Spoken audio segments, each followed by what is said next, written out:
Hello, Startup Forum 2023. It's a great honor to be speaking to you today. My name is Stephan from startup Genome. I'm joined by my colleague, Pranav Arya, today. And jointly, we'll take you through our considerations and insights from what's happening in the world of startup ecosystems, the funding environment, and other considerations.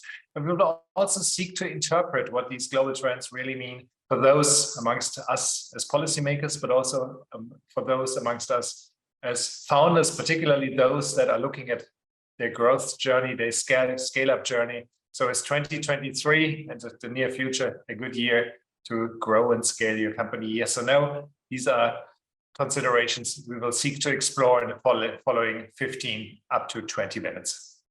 And first of all, we want to take a look at VC funding as the key engine of ecosystem development. And what we see here are global VC data, global investment data, where we concluded the year 2022 with investment levels nearly 300 billion US dollars. That is a steep decline from what we saw in the previous year, 2021, at over 460 billion US dollars.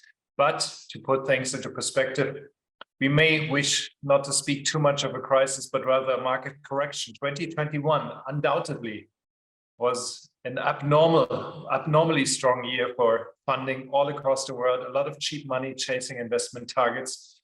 When we look at the longer term trends here shown since 2017, we see that with 2022, we have, with the exception of 2021, with the exception of this bubble year, we have a very positive trend still.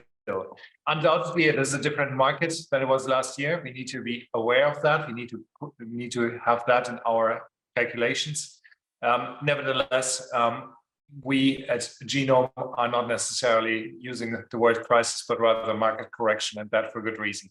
Unpacking the different funding levels a little bit. Early stage funding, meaning seed and Series A, is holding up very strong with $79 billion recorded in 2022. We see the stronger dip in late stage funding that undoubtedly post-pandemic, post-COVID crisis had exaggerated levels, quite possibly with investors at the time, pandemic 20 to 21, chasing somewhat more secure investment targets and investing very, very strongly in Series B+.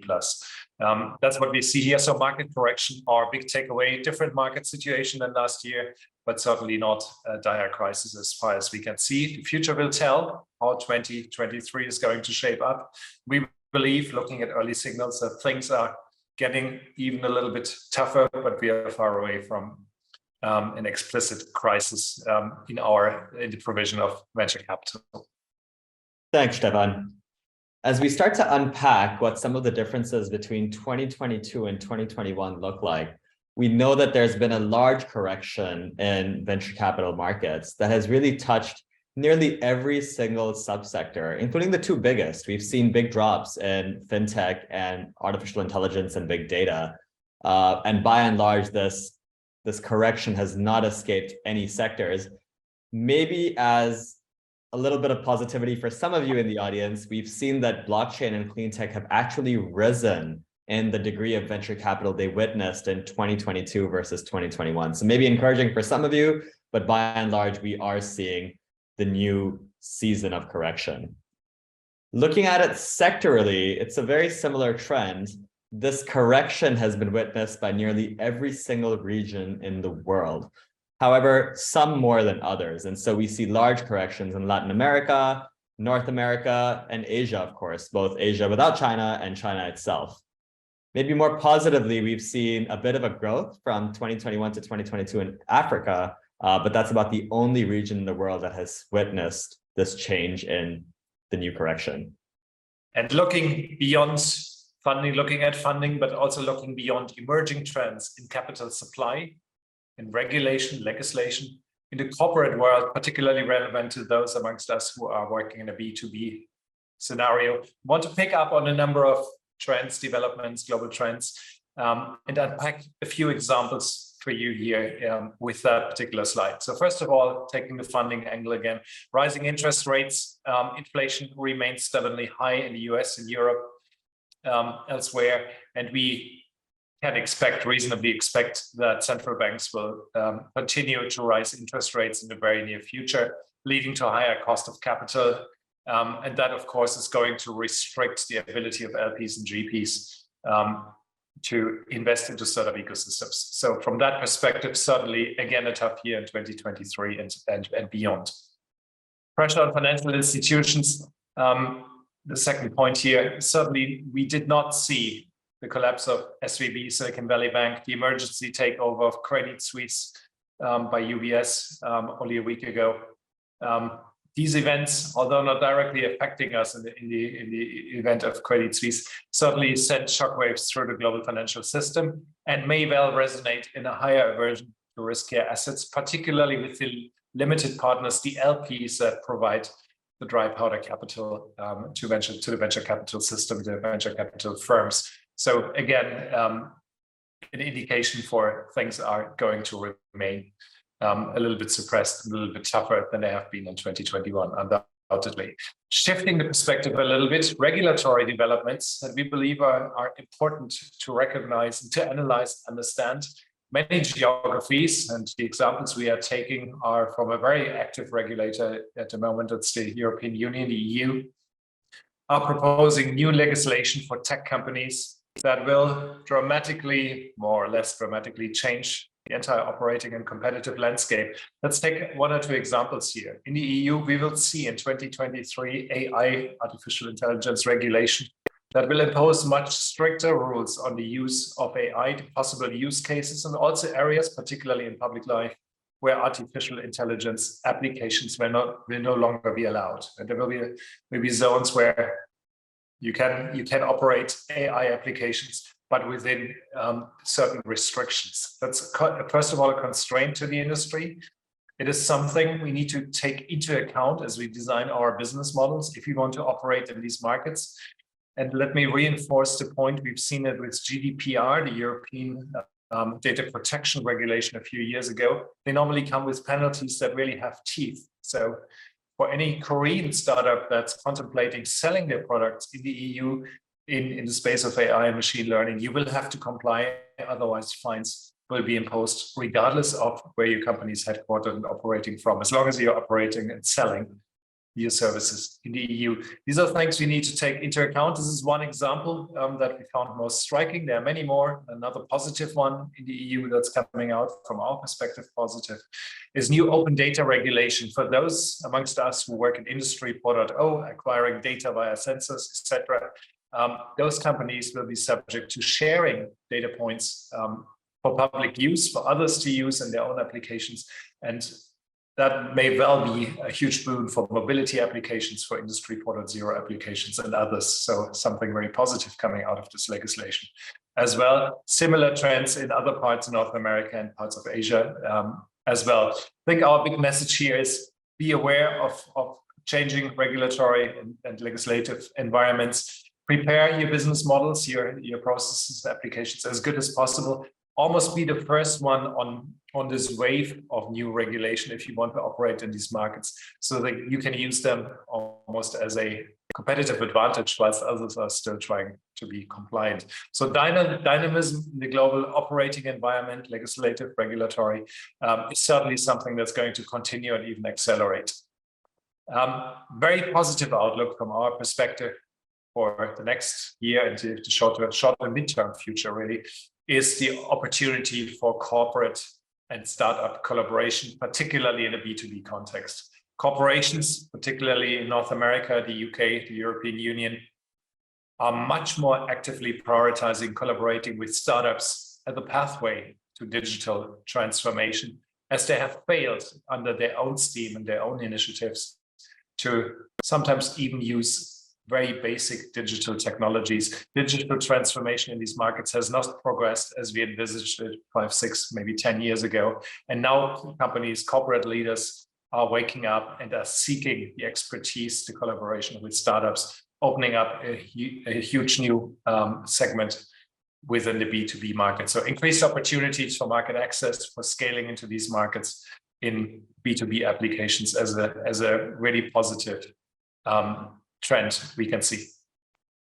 When we look at one of the other big trends that we've seen in the global startup economy, we see that there has been an undoubted rise in deep technology startups. And when I say deep technology startups, I mean startups with higher order technologies at the core of their business model, including things like artificial intelligence, biotechnology, clean technologies, ag tech and new foods. These are all technologies often that are developed in the lab or have a high degree of technology within them. And they've gotten immense interest from investors all across the world. And you can see on your left here that the count of deals and the amount of dollars invested in certain startups that have deep tech have really been on the rise since 2012. And why this is incredibly relevant for us here in South Korea is that we have a very strong position globally to be one of the world's most innovative economies. And so here we see the Global Innovation Index. We are number 6 in the world and number 1 in Asia. So really at a really great position to be able to leverage our R&D prowess and take advantage by integrating it within our startup ecosystem. And that's exactly what we mean when we talk about the concept of ambidextrous ecosystems, taking our assets from the traditional innovation ecosystem, corporations, universities, research, and then merging it with what we see in the startup ecosystem so that we're able to commercialize these technologies in the form of startups, which of course, as you've seen, are getting incredible market traction, both on the customer side as well as from the investor side. And when we look at current performance as far as the commercialization of these technologies and startups is concerned, we see that while Seoul has been doing incredibly well in developing these technologies, we've not seen a similar level of startup production. And so here on your screen, you see the x-axis represents traditional R&D performance, and the y-axis represents startup ecosystem performance. That's really the production of startups, the receiving of funding by these startups, as well as the exits of these startups. And so you see that Seoul is very much to the right in Industry 4.0, artificial intelligence, and life sciences, indicating high R&D production, but a little bit below the line of regression that highlights where it should be in terms of startup ecosystem performance. And so we think there's more potential to build ramps with the startup ecosystem and our R&D producers so that we have this new advantage in the global startup economy. Having said that, we have progressed quite considerably in the production of globally scalable startups in Seoul and South Korea. And so since 2012, the number of startups we produce with global innovation potential has dramatically increased. For the purposes of this conversation, we call them baby unicorns. So startups valued from $100 million to $999 million. And we've seen that although there's a huge production of startups in this range that are globally innovative, think biotech, think clean tech, think AI, they still don't quite target global markets just yet. And so on the right, when we look at a comparison of Seoul with other global hubs such as London, Amsterdam, Tel Aviv, Singapore, and Berlin, our globally scalable baby unicorns continue to target, by and large, the South Korean market as opposed to the regional or global market. So really highlighting the potential to be taking these startups, taking these technologies that the world really wants to a more global level so that we have more scale-ups in our ecosystem. One of the hypotheses, one of the key research areas that we've been studying and investigating further is understanding the linkage between foreign investment and the globalization of startups and scale-ups. And what we do know from our research in the Seoul startup ecosystem is that despite all of its progress and despite all of the advancements we've seen in the last 5 years, there is still a very high concentration of local VCs as opposed to foreign VCs. And so in other globally leading hubs, we see higher participation of international venture capital investors that are able to bring in not just capital supply, but also a lot of expertise, a lot of networks for these startups and scale-ups to be able to scale in globally. And so we think this is a key lever to pull on for Seoul startups to be able to access these global networks with the help of foreign VCs, and also a great way for Seoul-based VCs to be able to tap into these networks that foreign VCs have to offer. To summarize the insights from the funding landscape, from global trends in legislation, regulation, and the perspectives my colleague Pranav just explained regarding the potential, the great potential for scaling companies, for growth companies in South Korea. Let us start with a few recommendations or considerations from our side, particularly for those amongst you who are either policymakers or stakeholders in the ecosystem. As they are, first of all, scale-up programs, dedicated programs that work with fast-growing startups and help them really develop on their scaling journey, particularly by providing growth mentorship from experienced entrepreneurs who've been there, who have built a scaling business, who've built a unicorn and can give back this unique experience. Peer-to-peer learning, setups in which fellow entrepreneurs who are on a similar scaling journey can exchange their problems, their issues, can debate solutions to what's happening in their companies as they seek to structure a fast growth company, as they seek to address a foreign market for the first time.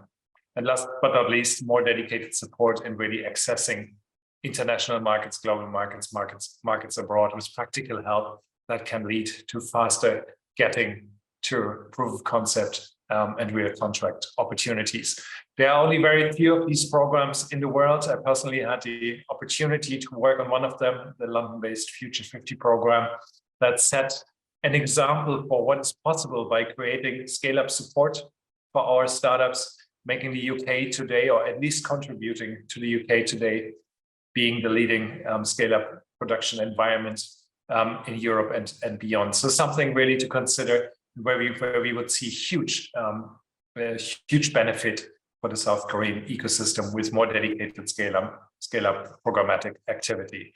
Second, a global VC network or working with international venture capital firms, facilitating better access, more easy access for globally leading VCs in Silicon Valley, in New York, in London, and Singapore, to work with Seoul-based startups or with Seoul-based venture capital partners, sharing views on their portfolio, starting to create interest and ultimately co-investing. That would be an ideal scenario. As we already explained, it is not only about the supply of capital, it is foremost about the networks these international VCs typically can bring to their cohort companies and thus help accelerate the international market access and scaling journey for South Korean startups.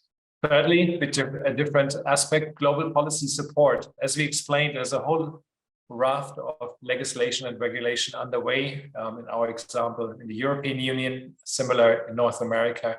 And we believe that there is a danger for startups not being aware, founders not being aware of these legislative and regulatory hurdles. They might encounter fines, they might not be able to operate in these important markets.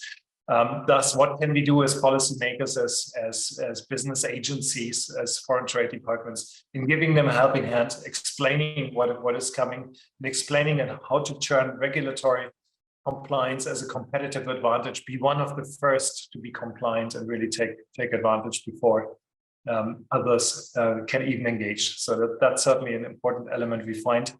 And last but not least, key sectors. We've seen great progress in Seoul, in South Korea as a whole, in building these on-ramps Pranav was talking about between the traditional ecosystem, innovation ecosystem in which inventions and patents are created, and the startup ecosystem. But more certainly can done. That's what the data show us.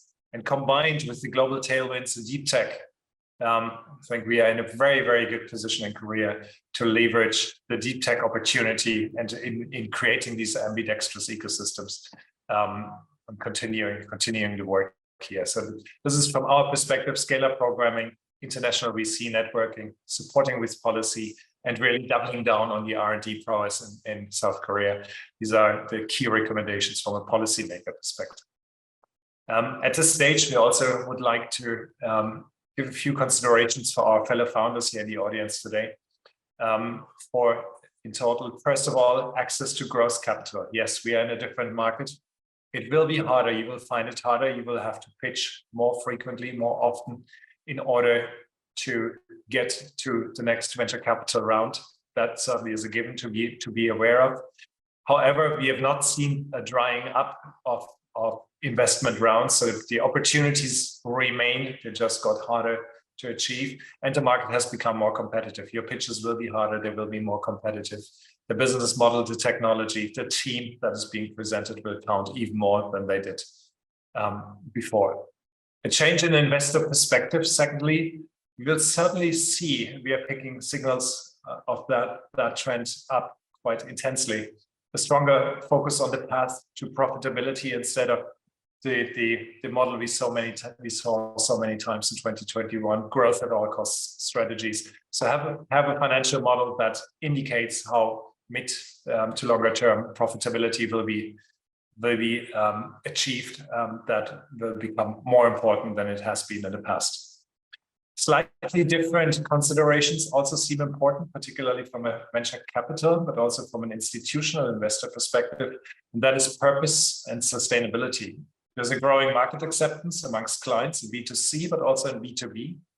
And there's certainly an emerging investor preference for startups that have a clear purpose, that can more clearly articulate how their business model, their technology supports global sustainability challenges and us as society overcoming these challenges by means of the use of digital technologies. So let's keep that in mind as we build our pitch decks and really explain the bigger good we are creating with our business models. Last but not least, that's important for us here at Startup Genome to say to all of you, keep up the good work. We have short-term headwinds, particularly in the supply of capital, but the fundamentals for high-tech scale-ups, startups and scale-ups remain very, very strong. I was explaining the huge opportunity we see in the traditional corporate sector in partnering with scaling companies as one of those examples. And also keep in mind, some of the world's best businesses have been built during recessionary periods. Last time we saw fantastic business models and scaling companies come out of the global financial crisis in 2008, 9, and 10. That should all encourage us to keep up the good work, keep going, and really, really look at a bit more midterm future that from our perspective remains incredibly strong for tech. Having said that, we wish you a very successful Startup Forum conference. We hope you enjoy the various discussions coming up after our talk. And we look forward to meeting you all again in Seoul very, very soon. Thank you very much for having us. Bye-bye.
감사합니다.